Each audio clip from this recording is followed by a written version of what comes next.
Right now, a small part of your brain is checking this room for something that wants to kill you. It won't find anything. There is no lion. There hasn't been one near you in your entire life. But that little scanner has never once been switched off, because for almost the whole story of your kind, switching it off got you eaten. You think you live in the modern world. Your body isn't so sure. Two psychologists, John Tooby and Leda Cosmides, put it in a line that is hard to forget. Our modern skulls, they said, house a Stone Age mind. Here is what that means. Your brain was shaped over hundreds of thousands of years by a world of small groups, real predators, and never quite enough food. That world is gone. The brain it built is still here, and it is still running the old rules, in a place that no longer matches them. Scientists have a name for this gap. They call it evolutionary mismatch. It just means your wiring was tuned for one world, and you're living in a different one. And evolution is far too slow to have noticed the switch. Here is how slow. Your ancestors lived in small bands for hundreds of thousands of years. The first cities are about 6,000 years old. The phone in your pocket is younger than your grandmother. Your genes have barely changed since the last ice age. So the mind reading these words was built for a life you have never once lived. And you feel it. Every single day, you just call it stress, or a bad habit, or being too sensitive. Let me show you what it actually is. Start with fear. Back in 1915, a physiologist named Walter Cannon gave your body's alarm system its famous name, fight or flight.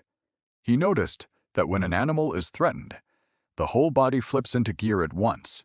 Your heart slams. Your breath goes shallow. Sugar floods your blood. Your stomach stops working because digesting lunch can wait when something is trying to eat you. It is a brilliant system. It has kept animals alive for hundreds of millions of years. There is just one catch. It was built for a threat that ends. A scientist at Stanford named Robert Sapolsky spent his whole career on this, and his way of putting it sticks with you.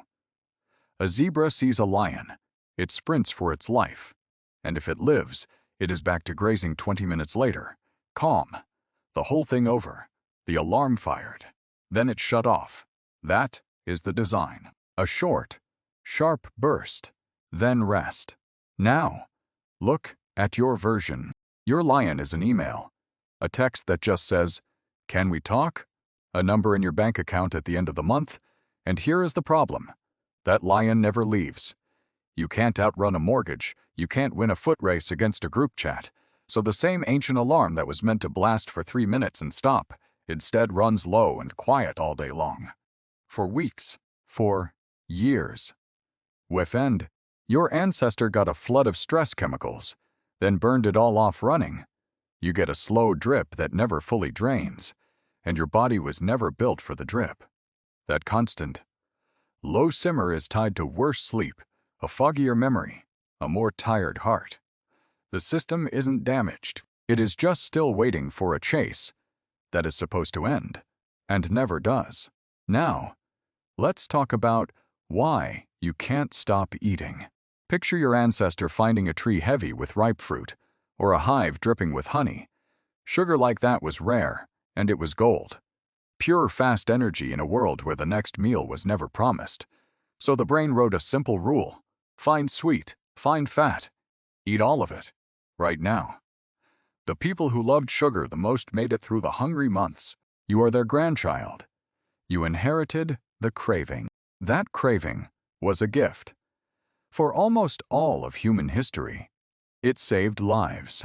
But now walk that same brain into a gas station at 11 at night. The honey your ancestor risked bee stings for is now a shelf of candy bars, 30 of them, $1 each, glowing under the lights. The rule hasn't changed. Find sweet, eat all of it. The world changed. Scarcity became a flood, and the wiring that once carried your family through winter now drags you toward a second donut you didn't even want. That is the mismatch. In one picture, same instinct, opposite result. A survival tool dropped into a world that deleted the thing it was surviving. So picture a single day, then And now, side by side, 50,000 years ago, your fear had a job. It watched the shadows. When it fired, you ran, and then it let you rest. Your hunger had a job too. It found the honey, drove you to eat, and then, for days, there was nothing sweet to find, and it went quiet. Your need to be liked had the biggest job of all. Your group was your food, your warmth, your protection. If they turned their backs on you, you died, so you watched their faces. You cared what they thought. That care kept you inside the circle, and inside the circle is how you stayed alive. Now run the same day today. The fear fires at a notification and can't run it off. The hunger finds sugar on every corner and never gets to go quiet. And the need to be liked reaches out to a phone that hands you the opinions of 5,000 strangers, most of whom you will never meet. 3 ancient tools. 3 jobs that mattered for 1,000,000 years. All of them still doing exactly what they were built to do, in a world that quietly moved the target. Now, here is where most people get this wrong. It is easy to hear all this and decide your brain is just outdated, broken. A buggy old machine that needs fixing. But that isn't what is happening. And the difference is the whole point. Your brain isn't failing. It is succeeding at the wrong test. Every one of these so-called flaws is an old answer to a real question your ancestors faced. The anxiety that won't quiet down kept someone awake and watching while the group slept. The sweet tooth got someone through a famine you'll never have to see. The sting you feel when a stranger disapproves of you comes from a time when your group was your only shield, and being pushed out of it was a slow death sentence. So the watcher in your head isn't a glitch. It is a very old, very good bodyguard, still standing at a post that closed 10,000 years ago.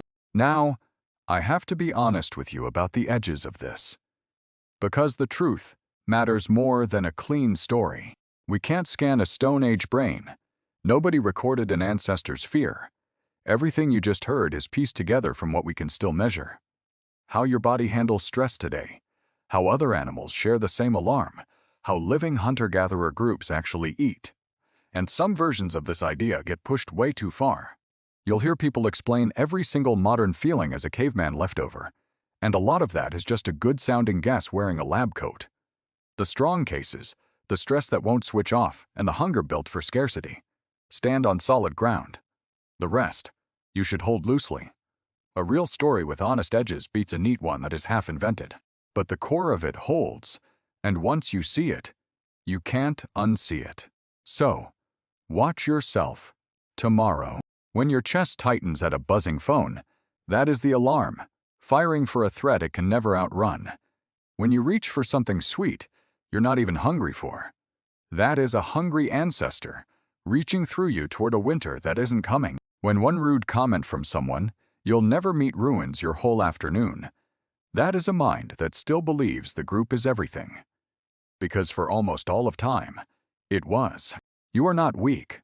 You are not broken.